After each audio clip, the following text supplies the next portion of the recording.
আজ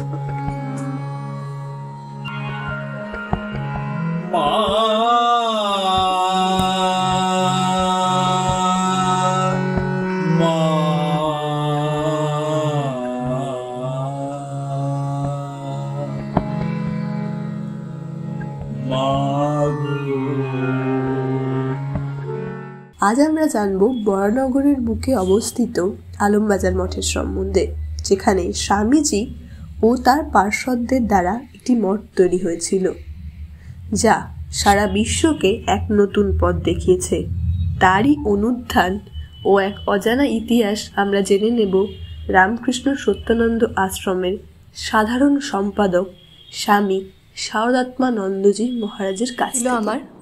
তো সর্পার্ষদের স্বামীজি আলমবাজার মঠ ছেড়ে বেলুড় মঠ চলে যাওয়ার পর কিভাবে আলমবাজার মঠ রামকৃষ্ণ রাগীদের হস্তান্তর হলো আর কি? হ্যাঁ, স্বামীজি এবং তার গুরু ভাইরা আলমবাজার মঠে ছিলেন 6 বছর, 1892 থেকে 1896, এবং 1892 থেকে 1898 সাল। তো এর মধ্যে এখানে অনেক ঘটনা ঘটেছিল। স্বামীজি এখানে এসেছিলেন 19 ফেব্রুয়ারি বিশ্ব জয় করে, এবং তার গুরু ভাইরা 92 সাল থেকে এখানে তপস্যায় ছিলেন। স্বামীজি বিদেশ থেকে ফিরে এসে এখানে রামকৃষ্ণ মঠ ও মিশন তৈরির পরিকল্পনা করেন। এখানেই রামকৃষ্ণ মঠ মিশনের যে মেমোরান্ডাম সেটা স্বামীজি তৈরি করেন, এবং 1 মে সেখানে ওই বলরাম বসুর বাড়িতে রামকৃষ্ণ মঠ মিশন অফিসিয়ালি প্রতিষ্ঠিত হয়। এবং 1 বছর রামকৃষ্ণ মঠ মিশনের ওই প্রথম মনাস্ট্রিক সেন্টার ছিল এই আলমবাজার মঠ। সেখানে স্বামীজি আত্মা নামক স্বার্থম জগদ্ধিতায় ত্যাগ ও সেবার মন্ত্রে রামকৃষ্ণ মিশন প্রতিষ্ঠিত। তাদের ছোট ভাড়া বাড়ি ছিল। হ্যাঁ, তো রামকৃষ্ণ মঠ মিশনের যে বিশাল পরিকল্পনা সেটা ছোট বাড়িতে সম্ভব নয়, তাই স্বামীজি খোঁজ করছিলেন একটা গঙ্গার পারে একটা বড় জায়গা। তো যাই হোক, বর্তমান যেখানে বেলুড় মঠ প্রতিষ্ঠিত হয় সেই জায়গাটি দেখা হয়, এবং শ্রী মার নির্দেশেই সেই জায়গাটি ক্রয় করা হয় 1898 সালে। এবং এটি তৈরি হয়েছিল মূলত বিদেশি এবং বিদেশিনী শিষ্যরা যারা ছিলেন তাদের বদান্যতায়।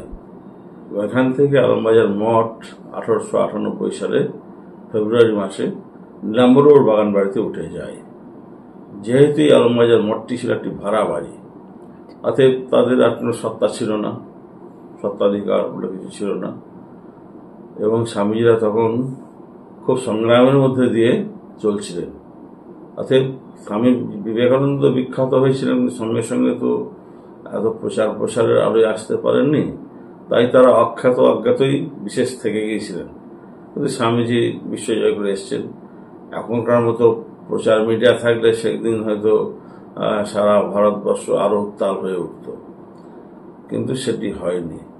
সেই সময় আমাদের দেশীয় কিছু তদানীন্তন যারা সমাজপতি বড় মানুষ, তারাও স্বামীজির সঙ্গে খুব ভালো ব্যবহার করেননি। স্বামীজির প্রতি বিভিন্নভাবে তাদেরকে স্বামীজিকে অপদস্থ করা হয়েছে, স্বামীজিকে অপমানিত করা হয়েছে। এগুলো একটা অন্য চ্যাপ্টার। আর মূল কথা হলো, প্রশ্নটা হলো যে কিভাবে উদ্ধার হলো। 1898 সাল থেকে 1968 সাল পর্যন্ত এই বাড়িটা লোকচক্ষুর আড়ালে চলে গিয়েছিল। স্বামী সত্যানন্দদেব স্বামী অভেদানন্দ মহারাজের দীক্ষিত একজন বিখ্যাত সন্ন্যাসী, বলা যায় তপস্বী, অত্যন্ত তপস্বী সাধু, যে নিজেকে ঈশ্বর দর্শন এই জীবনেই করা যায় এই ভাব নিয়ে তিনি কঠোর তপস্যা করেছেন, এবং তিনি ঈশ্বর দ্রষ্টা একজন মহাপুরুষ।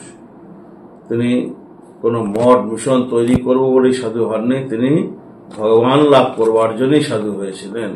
এরকম একজন মহাপুরুষ ছিলেন স্বামী সত্যানন্দদেব। তার জীবন বেদ অত্যন্ত মানে গুরুত্বপূর্ণ। যাই হোক, তিনি উপলব্ধি করেন। তার বিরুদ্ধে হচ্ছে স্বামী অভেদানন্দ 5 বছর ছিলেন আলমবাজার মঠে, স্বামীজিরা ছিলেন, স্বামীজি স্বয়ং এখানে মঠে দীক্ষা ব্রহ্মচর্য সন্ন্যাস দান করেছেন। অর্থাৎ এই বাড়িটার একটা তাৎপর্য রয়েছে, একটা ঐতিহাসিক গুরুত্ব রয়েছে। উনি এটা উপলব্ধি করলেন যে এই বাড়িটা সাধারণ বাড়ি নয়, এই বাড়িটাকে সংরক্ষণ করা দরকার। স্বামীজি যেখানে যে বাড়িতে বসে রামকৃষ্ণ মঠমিশন প্রতিষ্ঠা করলেন, এত এত ঘটনা আছে, সে বলতে গেলে 2-3 ঘন্টার সময় লাগবে। কিন্তু স্বামীজির গুরু ভাইরা কঠোর তপস্যা করেছেন, সেখানে কঠোরতম তপস্যা করেছেন। এই শ্রীরামকৃষ্ণের অস্থি এখানেই শ্রী আত্মারাম 6 বছর পূজিত হয়েছে। অত্যন্ত নিষ্ঠার সঙ্গে গভীর শ্রদ্ধায় স্বামীজি ঠাকুরের ডাইরেক্ট যারা পার্ষদ ডিসাইপেল, তারা ঠাকুরকে একদম সজীব জীবন্ত জ্ঞানে এখানে পুজো করা হয়েছে। অনেক ঘটনা সেখানে ঘটেছে। যাই হোক, এই যে একটা তাৎপর্য রয়েছে স্বামী সত্যানন্দের, তিনি উপলব্ধি করলেন। তখন এই বাড়িটাকে কেনার ব্যবস্থা, তখন এই বাড়িটার অবস্থা ভীষণই খারাপ, নকশাল আন্দোলন চলছে। এই আলমবাজারের এই বাগচিগলি দিয়ে তখন কোনো ভদ্রলোক সাধারণ মানুষ আসতো না, এত ভয়ঙ্কর লাশ পড়ে থাকতো, বিভৎস কাণ্ড, এবং এটা বেদখল হয়ে গেছিল, অনেক ভাড়াটা ঢুকে গেছিল। সেই অবস্থায় তিনি এটাকে রক্ষা করতেই হবে, স্বামীজিদের স্মৃতিপুত জায়গা, এটা রক্ষা করতেই হবে, এই সংকল্প নিয়ে তিনি এটিকে অধিগ্রহণ করার প্রচেষ্টা করলেন। এবং স্বামী সত্যানন্দের শিষ্য স্বামী ভদ্রেশ্বরানন্দ জীবনপণ করে গুরুর নির্দেশকে তিনি পালন করেছেন, কঠোর সাধনা করেছেন এই বাড়িটাকে উদ্ধারের জন্য। অনেক মার দৌড়, গালাগালি, একটা সন্ন্যাসীর উপর অকথ্য অত্যাচার হয়েছে এই বাড়িটা উদ্ধার করতে গিয়ে। স্বামী ভদ্রেশ্বরানন্দ সেটি কিন্তু গুরুর নির্দেশ তিনি অক্ষরে অক্ষরে পালন করেছেন। এটা গুরুদেব চেয়েছেন, অথবা এটাকে আমাকে জীবন দিয়েও এটাকে অধিগ্রহণ করতে হবে। ভাড়াটা সমস্ত বাড়িটাকে কিনে নেওয়া হলো। এক আগরওয়াল এর মালিক ছিলেন, সেই আগরওয়ালের কাছ থেকে তখনকার দিনে 28,000 টাকা, সে 28,000 টাকা আমাদের সঙ্গের পক্ষে জোগাড় করা খুব কঠিন ছিল। কিন্তু একজন ভক্ত, সত্যানন্দ দেবেরই একজন ভক্ত, মনোরঞ্জন বাবু, তিনি একজন ছিলেন ইনকাম ট্যাক্সের বড় অফিসার ছিলেন। তো সেই মনোরঞ্জন বাবু তিনি তার গুরুর কাছে এই 28,000 টাকা তিনি দিয়েছিলেন, একাই দিয়েছিলেন, এবং সেই টাকাটা পেয়ে সেই বাড়ির মালিককে দেওয়া হয়। মনোরঞ্জন বাবু এই যে একটা বিরাট দান, সেই সময় 28,000 টাকা প্রচুর ভ্যালু ছিল, তো তিনি টাকাটা দিয়ে কৃতার্থ করেছিলেন। এবং এই আলমবাজার মঠকে রক্ষার ব্যাপারে তারও নাম স্বর্ণাক্ষরে লেখা থাকাও দরকার আছে। তো তারপরে যেটা হলো, কেনা তো হলো, এখানে এত ভাড়াটে এবং এত লো প্রোফাইলের মানুষজন বাস করছে যে তাদের সঙ্গে এই সাধুরা যে কিভাবে যে নেগোসিয়েশন করবে, এটা একটা বড় ছিল, কঠিনতম অধ্যায় ছিল। যাই হোক, মহারাজ আস্তে আস্তে আস্তে আস্তে ভাড়াটাকে সরিয়ে ঠাকুরের আবার পুনরায় পুজো পাঠ, নানা রকম সেবামূলক কার্য তিনি আরম্ভ করলেন আলমবাজার মঠ থেকে। এটা ঘটনাটা হচ্ছে পারচেজ করা হলো 1968 সালে। তারপর থেকে 2002 সাল পর্যন্ত তিনি যথারীতি সেই জায়গাটাকে মর্যাদার সঙ্গে রেখেছিলেন, এবং 2002 সালে স্বামী ভদ্রেশ্বরানন্দ মহারাজ দেহ রাখেন। তারপরে 2002 সালের 17 মে তিনি দেহ রাখেন। 17 মে আমি এই আলমবাজার মঠে আসি। এখানে এসে তখনও নানা রকম ডিস্টার্ব, পাড়ার লোকেরা মদ খেয়ে বারান্দায় শুয়ে থাকে, গালাগালি করে। মহারাজ ফেরাফ হয়ে গেছিলেন, একা মানুষ, কত মানুষের সঙ্গে সংগ্রাম করবেন। তারপরে পাড়ার লোক এসে তাদের কমিউনিটি টয়লেট তাদেরই অধিকার, কিন্তু আমি এগুলিকে এসে আবার শক্ত হাতে এগুলিকে আস্তে আস্তে সব পরিষ্কার করি, মানুষকে বুঝিয়ে সুঝিয়ে। তারাও আমাকে প্রচুর গালাগাল মন্দ দিয়েছে, এবং 2007 সালে আরেকটা পার্ট, এটা ছিল অর্ধেক পার্ট। 2007 সালে আরেকটা পার্ট, অর্থাৎ উত্তর দিকের পার্টটা, ওটাও আগরওয়ালের ছিল। সেই আগরওয়ালের কাছ থেকে আমরা পারচেজ করি টেনেন্ট সহ। সেটাও টেনেন্ট সহ নাহলে আলমবাজার মঠের পুরো সম্পূর্ণ বাড়িটা অধিগ্রহণ করা তখনও সম্ভব হয়নি। এই 2008 সালে আমি আবার এই আগরওয়ালদার সঙ্গে নেগোসিয়েশন করে এই বাড়িটাকে আবার পারচেজ করি। তারপর পারচেজ তো করলাম, পয়সা করি নেই, তখন আমরা প্রধানমন্ত্রী, তখনকার তদানীন্তন প্রধানমন্ত্রী মনমোহন সিং মহোদয়ের শরণাপন্ন হই, এবং সেই সময় আমাদেরকে প্রিয়রঞ্জন দাস মুন্সি, তিনি তখন 4টে মিনিস্ট্রির ছিলেন, দায়িত্বে ছিলেন, পার্লামেন্টারি, তারপরে আরো কি কি সব আপনার অত মনে নেই। যাই হোক, সেই আমরা প্রিয়রঞ্জন দাস মুন্সির কাছে যাই, প্রধানমন্ত্রীর কাছে দরবার করব করে। তিনি আমাদেরকে যথাযথ সাহায্য করেছিলেন, প্রাইম মিনিস্টারের নজরে নিয়ে এলেন, এবং প্রাইম মিনিস্টার একটা গুরুত্ব বুঝে আমাদেরকে একটা চিঠিও দিলেন যে আলমবাজার মঠ স্বামী বিবেকানন্দের স্মৃতি বিজড়িত, এই জায়গাটা সংরক্ষণ হওয়া দরকার। তো আমরা খুব কৃতার্থ হলাম। আর্কিওলজিক্যাল সার্ভে অফ ইন্ডিয়া এবং কালচার মিনিস্ট্রির সঙ্গে আমাদেরকে জুড়ে দিলেন, একটা মৌ স্বাক্ষর হলো যাতে এই কাজটা সম্পূর্ণ করা যায়। গভর্নমেন্ট অফ ইন্ডিয়ার কালচার মিনিস্ট্রির সঙ্গে এই আলমবাজার শ্রীরামকৃষ্ণ সত্যানন্দ আলমবাজার মঠ কর্তৃপক্ষে, সেখানে আমাদেরই 2/3 টাকা দিতে হবে, গভর্নমেন্ট 1/3 টাকা দেবে, এরকম শর্তেই আমরা ওটা সাইন করলাম। তারপর আস্তে আস্তে টাকা পয়সা তুলে প্রায় 19টা ভাড়াটে ছিল। এই 19টা ভাড়াটাকে খুব কষ্ট করেই 19টা ভাড়াটাকে তুলতে হয়েছিল। তার মধ্যে বিল্ডিংটার অবস্থা খারাপ হয়ে যাচ্ছে দিন দিন, একেই তো প্রায় 200 বছরের পুরনো বিল্ডিং। তারপরে আমরা সেভাবে সংস্কার করতে পারছি না, 2টো পার্ট ছিল, সেটা আবার একটা পার্ট করে তখন আমরা এএসআই শরণাপন্ন হয়। এএসআই আমাদের যথার্থ সহযোগিতা করেছেন, তারা প্ল্যান এস্টিমেট তৈরি করে আমরা কাজে হাত দেব। এরকম অবস্থায় রামকৃষ্ণ মিশনের বর্তমান জেনারেল সেক্রেটারি পূজ্যপাদ স্বামী শিবিরানন্দজি মহারাজ, তিনি আমাকে একবার ডাকলেন, ডেকে তিনি আমাদের কাছে যদি আলমবাজার মঠটাকে রামকৃষ্ণ মঠ ও মিশনের সঙ্গে সংযুক্ত করা যায় তার তিনি প্রচেষ্টা করলেন। আমাদের প্রেসিডেন্ট মহারাজ পূজ্যপাদ স্বামী গৌরানন্দজি মহারাজের কাছে বেলুড় মঠ থেকে প্রতিনিধি গেলেন, স্বামী গুরুপদানন্দজি মহারাজ, উজ্জ্বল মহারাজ, তিনি আমাদের জেনারেল সেক্রেটারি মহারাজের যে বার্তা সেটি তিনি পেশ করলেন, এবং মহারাজ খুশি হয়ে বললেন, ঠিক তো, আমরা তো দুটো রামকৃষ্ণ মঠ ও মিশন আর রামকৃষ্ণ আশ্রম আমাদের একই ভাবধারায়, এটা আনন্দের কথা যদি বেলুড় মঠ কর্তৃপক্ষ এটা সম্পূর্ণ অধিগ্রহণ করে এটা একটা স্থায়ী রূপ পাবে। কারণ আমাদের সংঘ তো ছোট সংঘ, এত বড় কাজটা করতে গিয়ে যে সমস্যা, আর্থিক সমস্যা এবং নানা রকম পারিপার্শ্বিক সমস্যা আমরা যে জর্জরিত, সেটা থেকে রামকৃষ্ণ মঠ অনেক বড় শক্তিধর, শক্তিশালী, এবং এই যে রামকৃষ্ণ মঠ ও মিশনের একটা প্রথম কি বলবো, এটা সন্ন্যাসী সংঘ, সেটাও একটা পরিপূর্ণতা লাভ করে ইতিহাসের দিক দিয়ে। সেদিক দিয়ে এটাও রামকৃষ্ণ মিশনের সঙ্গে সম্পৃক্ত হওয়াটাও একটা ঐতিহাসিক ভাবে এটা একটা পরিপূর্ণতা জায়গায় মর্যাদা পেল।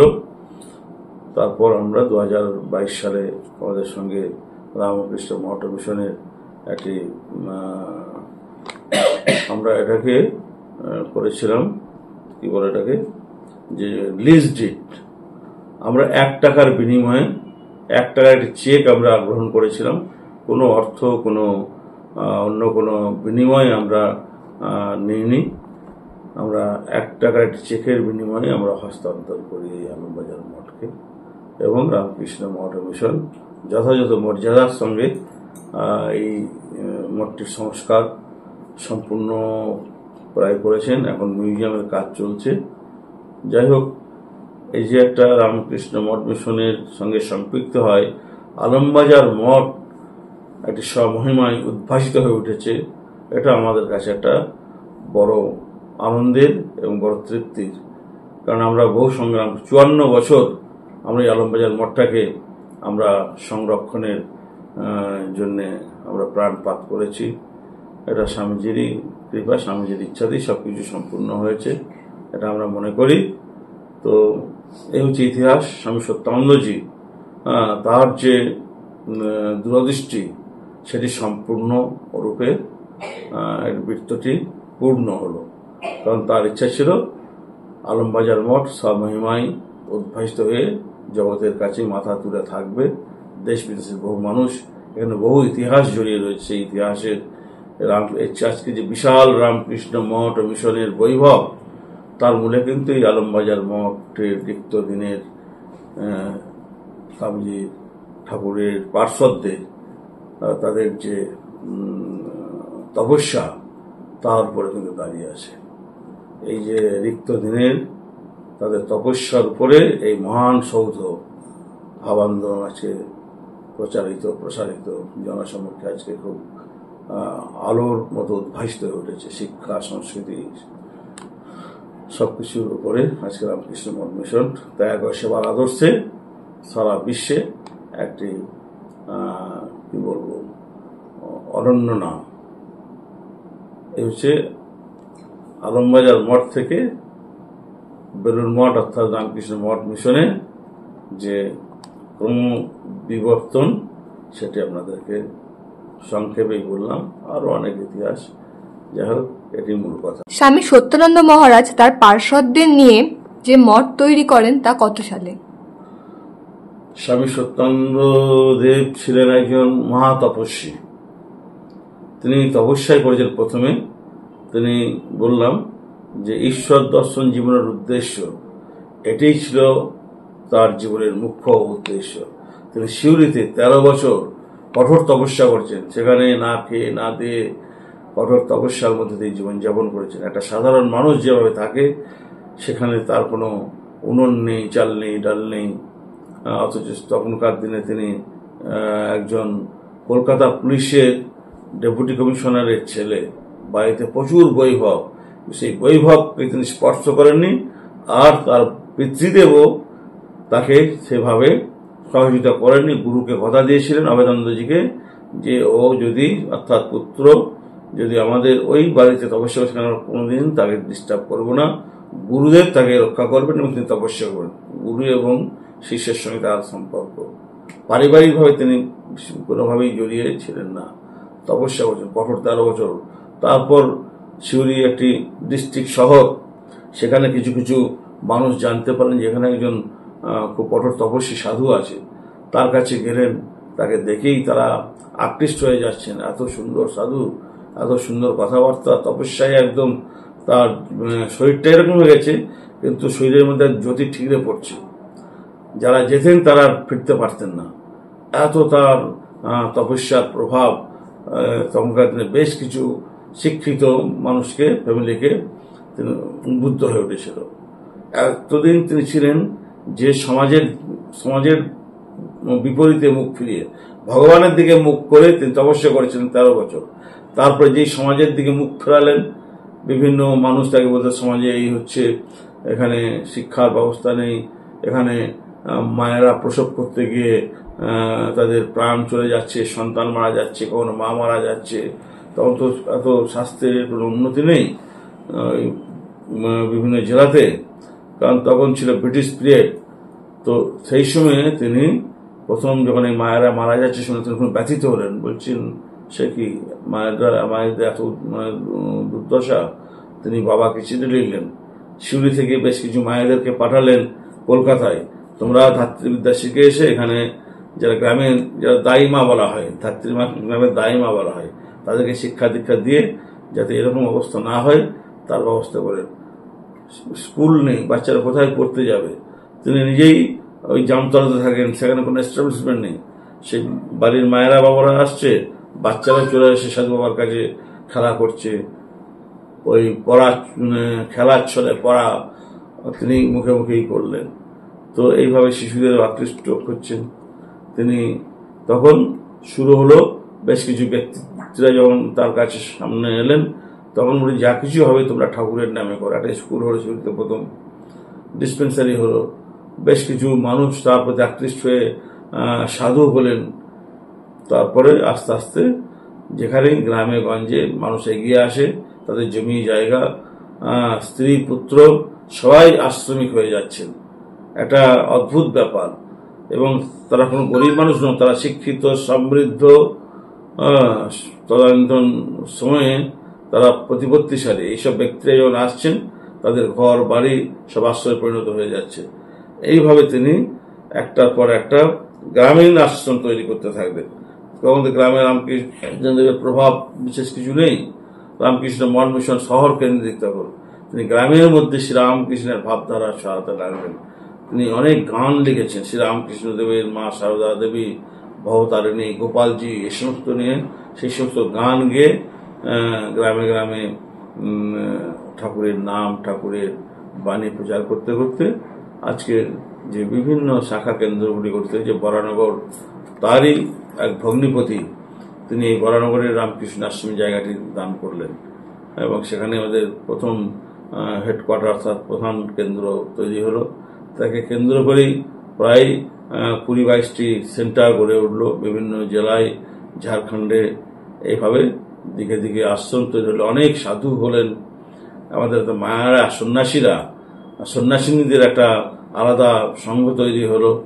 এইভাবে একদিকে মায়েরা, সন্ন্যাসিনী মায়েরা, একদিকে সাধু ছেলেরা সমানতালে সমাজের কাজ করছেন, শিক্ষার, তারপরে আমাদের যে সমস্ত স্বাস্থ্যের দিক দিয়ে যা কিছু, এবং কিছু কালচারাল প্রোগ্রাম, যে সাংস্কৃতিক দিক দিয়ে যাতে বিভিন্নভাবে সমাজকে উন্নীত করা যায়, তার জন্য নাটক করেছেন ঠাকুরের, মায়ের, স্বামীজির নামে। এইভাবে আমাদের সংঘগুলি তৈরি হলো। তার সন্তানদের বা শিষ্যদের নিয়ে একটা বিরাট প্রভাব বিস্তার, বিশেষ করে বীরভূম অঞ্চলে, ঝাড়খণ্ডে। এই ছিল তার মুভমেন্ট, ঠাকুরের নাম গ্রামে গ্রামে ছড়িয়ে দিয়ে মানুষকে উদ্বুদ্ধ করা। এবং অতি প্রান্তিক যারা এই যে আমাদের তখনকার দিনে বলা হতো একদম যারা নিম্ন বর্ণের, ডোম, হারি, এমনকি সাঁওতাল, তাদের উপর প্রভাব বিস্তার করেছে, তাদেরকে মনুষ্যত্বের উন্নীত করেছেন। এই যে ধনী দরিদ্র জাতপাতের মানে বিভেদ তিনি একদম ধুয়ে মুছে সেই অঞ্চলগুলিকে আলোকিত করেছেন। সাঁওতালকেও তিনি দীক্ষা দিয়ে সন্ন্যাস দিয়েছেন। হারি, ডোম, যার অন্তর্য শ্রেণী, চোর, চুরি করা যার পেশা, তাকেও তিনি তার প্রভাবে সাধু হয়ে গেলেন। এটা আমরা দেখেছি। অদ্ভুত, মানে শ্রীরামকৃষ্ণ নামে মানুষকে জাতিভেদ থেকে উচ্চবর্ণ নিম্নবর্ণের ভেদাভেদকে তিনি একদম পরিষ্কার করে দিয়েছিলেন।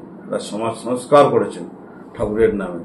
এই ডোম, হারি, যারা অন্তর্য শ্রেণী, তাদেরকে ঠাকুর দাস মানে পদে উন্নীত করলে, তাদের টাইটেলটাই চেঞ্জ হয়ে গেল ঠাকুর দাস। কত বড় একটা মহত্বপূর্ণ কাজ তিনি করেছেন, মানুষকে মানে একটা আধ্যাত্মিক মূল্যবোধে সবাইকে সমান করে দিয়েছেন।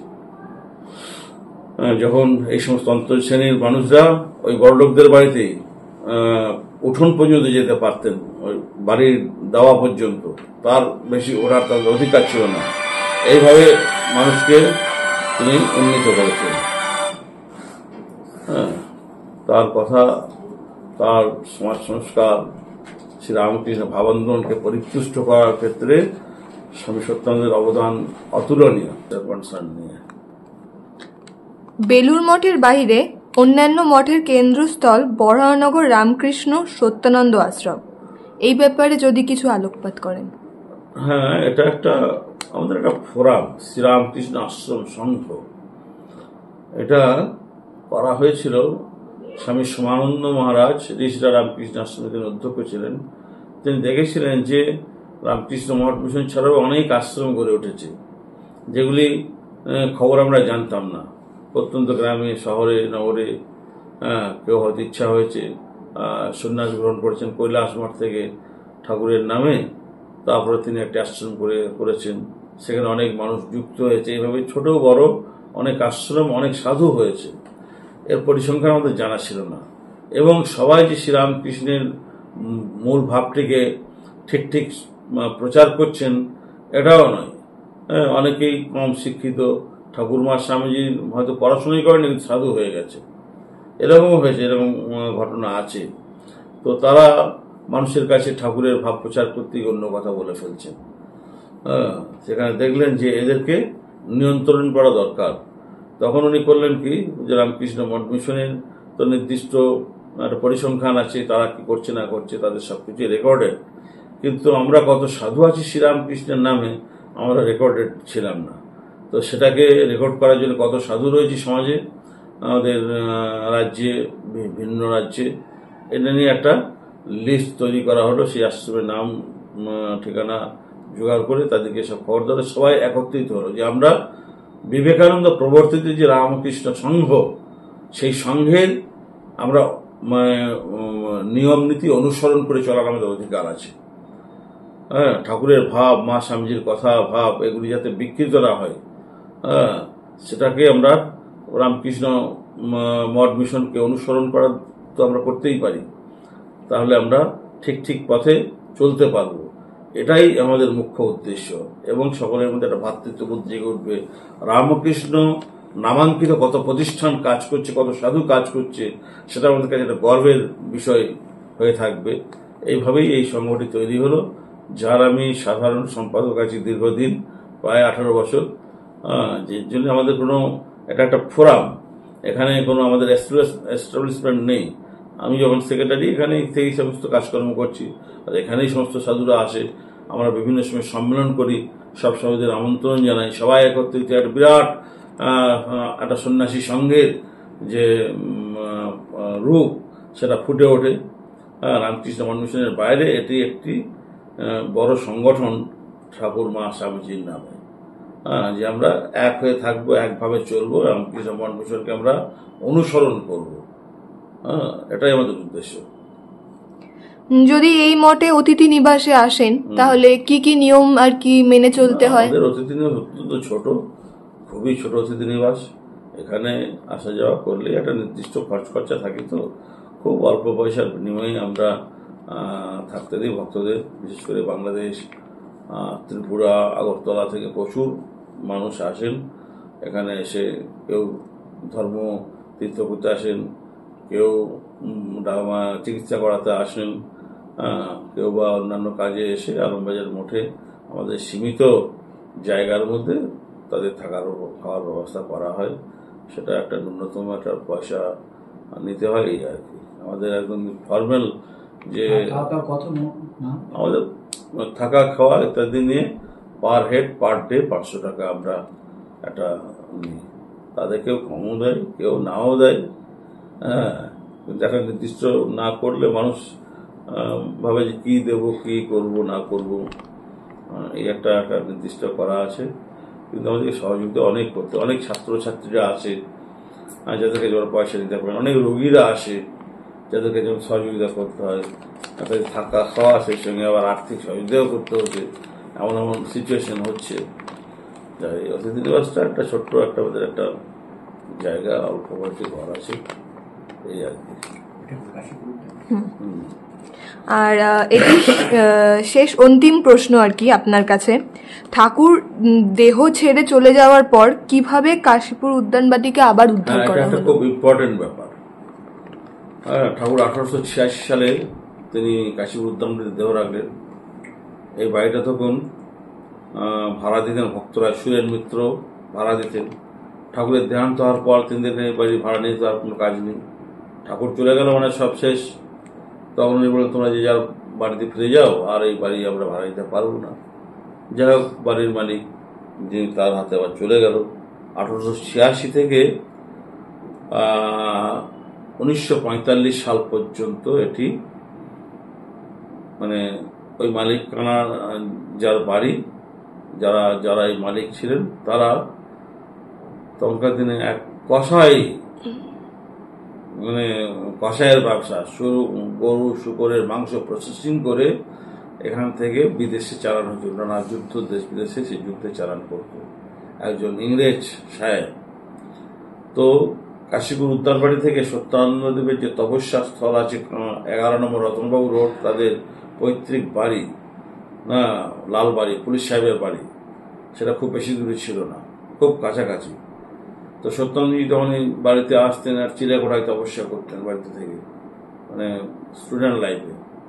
ছোট্ট 4 ফুট বাই 4 ফুট একটা চিলেকোঠার বাড়িতে থাকতেন। তার তপস্যা করতে করতে তার মনে হলো যে আমরা যাকে অবতার ভগবান বলি, সেই ভগবানের শেষ লীলাস্থল এই কাশীপুর উদ্যানবাটি কি অবস্থায় আছে জানি না। তারপরে তিনি দুজন তার সঙ্গে যারা তপস্যা করতে এসেছিলেন, স্বামী পরমানন্দ, স্বামী শিবানন্দ মহারাজ, তখন পরবর্তীতে তাদের নাম হয়েছিল, তখন তারা সত্যানন্দের সঙ্গে তপস্যা করতেন, জপ দেন, তপস্যা করতেন। তাদেরকে দেখাইত এটা কি ব্যাপার। তারা দেখছেন একটা বড় গেট, সেখানে ভিতরে ঢুকে তারা দেখলো সব ওই কষায়ের কারখানা, শুকর গরু এই সমস্ত মাংস প্যাকিং হচ্ছে। তারা সেই দেখে তারা বিভীষিকা। ঠাকুরের ঘরটা কিন্তু ঠিক ছিল। তারা বললেন ঠাকুরের যে ঘরটা ছিলেন সেই ঘরটা ঠাকুরের একটা ছবি লাগানো ছিল। এটুকুই একটা শান্তির বার্তা নিয়ে তারা এলেন যে ওখানে এইসব কাণ্ড কারখানা চোখে ব্যথিত হলেন। তিনি তখন আরও তীব্র তপস্যা আরম্ভ করলেন। ওই কাশীপুর শ্মশানে যেখানে ঠাকুরের দেহ সৎকার হয়েছে সেখানে গিয়ে তপস্যা করতেন। রাতের পর রাত এক পায়ে দাঁড়িয়ে জপ করছে, ঠাকুর তোমার জায়গা তোমাকেই রক্ষা করতে হবে। এটা একটা তো আমাদের কাছে খুব মানে কষ্টের, ব্যথার, যেন গরু শুকরের কষায় খানা হয়েছে। তা তিনি অনেক করে তপস্যা করছেন, এটাকে উদ্ধার করতে হবে। তারই ভগ্নিপতি, তিনি খুব বড় লোক ছিলেন, তিনি রামচন্দ্র বন্দ্যোপাধ্যায়। তার কাছে তিনি বার্তা পাঠালেন যে রাম, আমরা যা চিন্তা করে তিনিও রাম, তুমিও রাম, তুমি কি পারো না কাশীপুর উদ্যানবাড়িটাকে একটু রক্ষা করতে? তখন উনি এক কথায় রাজি হয়ে গেলেন যে ঠিক আছে। তাকে সত্যানন্দজিকে তার ভগ্নীর ঠাকুর বলে সম্বোধন করতেন। তপস্যা এত মহিয়ান, ভক্তরা তাকে ঠাকুর সত্যানন্দ বলতেন। সেই সত্যানন্দের ইচ্ছা এবং রামচন্দ্র বন্দ্যোপাধ্যায়ের আর্থিক সহায়তা, তখনকার দিনে 2,10,000 টাকা তা দিতে হয়েছিল 1945 সালে। সেই 2,10,000 টাকা দিয়ে বাড়ির মালিকের কাছ থেকে এই জায়গাটিকে কিনে নেওয়া হয়। 45 সালে কিনে নেওয়া হলো, আমাদের নামে রেজিস্ট্রি হয়ে গেল। তারপর রামকৃষ্ণ মঠ মিশন তারা দিল, আর এরা ছোট প্রতিষ্ঠানটা কিনে নিল ঠাকুরের শেষ লীলাস্থল, অন্তর্লীলার জায়গা। তখন রামকৃষ্ণ মিশন টনক নড়ল। তারা আমাদেরকে কিছু না বলে তারা অনেক সহি সাবুত জোগাড় করে তারা আমাদের বিরুদ্ধে মামলা করে দিল। এটা সত্য কাহিনী, জানা উচিত মানুষের। ইতিহাস তো মানে সত্যই বলবে। তারা মামলা মোকদ্দমা করে দিল। কোর্টের জাস্টিস বলল যে আপনাদের কি উদ্দেশ্য, যে না এই যে উদ্দেশ্য, এই জায়গাটা আমরা সংরক্ষণ করব। বললেন ওনারাও তো এটা সংরক্ষণ করার জন্যই ওটা কিনে নিয়েছেন, তো আপনারা যতই বড় বড় মানুষের সই করে নিয়ে আসুন না কেন, এটা আপনারা এভাবে পেতে পারেন না। তারাও সংরক্ষণ করার উদ্যোগ আপনারা এতদিন করেননি কেন? ওরা তো করে দেখিয়েছে যে ওটা উদ্ধার করে ওনারা জায়গাটাকে ঠাকুরের নামে পবিত্র প্রতিষ্ঠানে পরিণত করবেন। তখন বললেন তোমরা একটাই সত্য তোমরা পেতে পারো, তোমরা ওখানে গিয়ে তাদের সঙ্গে কথা বলো। এবার ডাইরেক্ট তোমরা কোর্টে চলে এলে একটা ক্ষমতার দেখিয়ে, তো কোর্ট তো সেই জাস্টিসই দেবে। তখন কোর্টের একজন বিখ্যাত বিচারপতি তিনি বললেন তোমরা তাদের কাছে যাও, সত্যানন্দজির কাছে যাও, তারা যে কাজটা করে তাদেরকে বলো যে এটা যদি আমাদেরকে দেন তাহলে আমরা এটাকে সংরক্ষণ করব। সত্যানন্দজির কাছে তারা গেলেন, বিচারপতির কথা শুনে শিউরিতে গেলেন। সত্যানন্দজির সঙ্গে সঙ্গে বললেন ঠিক আছে, যদি বড় ভাইয়েরা আগে এগিয়ে আসে তাহলে সেখানে আমাদের না দেওয়ার কিছু নেই। উনি সঙ্গে সঙ্গে রাজি হয়ে গেলেন। আবার সেই টাকাটা ফেরত দিয়ে এটি রামকৃষ্ণ মঠ মিশনকে ফিরিয়ে দেওয়া হয়। এটাই ছিল একটা ইতিহাস। কিন্তু সত্যানন্দজি এই নহবত ছাগল থাকতো, কোনো দরজা জানলা ছিল না দক্ষিণেশ্বর নহবতে। উনি সেই নহবতের দরজায় জানলা লাগিয়ে মায়ের ছবি রেখে পরে পুজো পাঠ তপস্যা করতেন গিয়ে, হোম করতেন গিয়ে, এইভাবে আর এই নহবতটাকে তিনি জাগিয়েছিলেন। কামার পুকুর সেটাও আমাদের নামে ডিট তৈরি হয়ে গেছিল, পরবর্তীকালে রামকৃষ্ণ মঠ মিশন বলে না, এটা আমরাই নেব। তারপর আমরা ওখান থেকে সরে আসি। ঠাকুরের যে জায়গাগুলি সেগুলি সব বিক্রি পাটা হয়ে যাচ্ছে, গৃহস্থ মানুষ কিনে নিয়ে ঘর বাড়ি করছে। তখন রামকৃষ্ণ মিশন মায়ের বাড়ি নিয়ে ব্যস্ত, জয়রামবাটি নিয়ে ব্যস্ত। তারপরে ওরা নেন, আমরা আবার ওখান থেকে সরে আসি।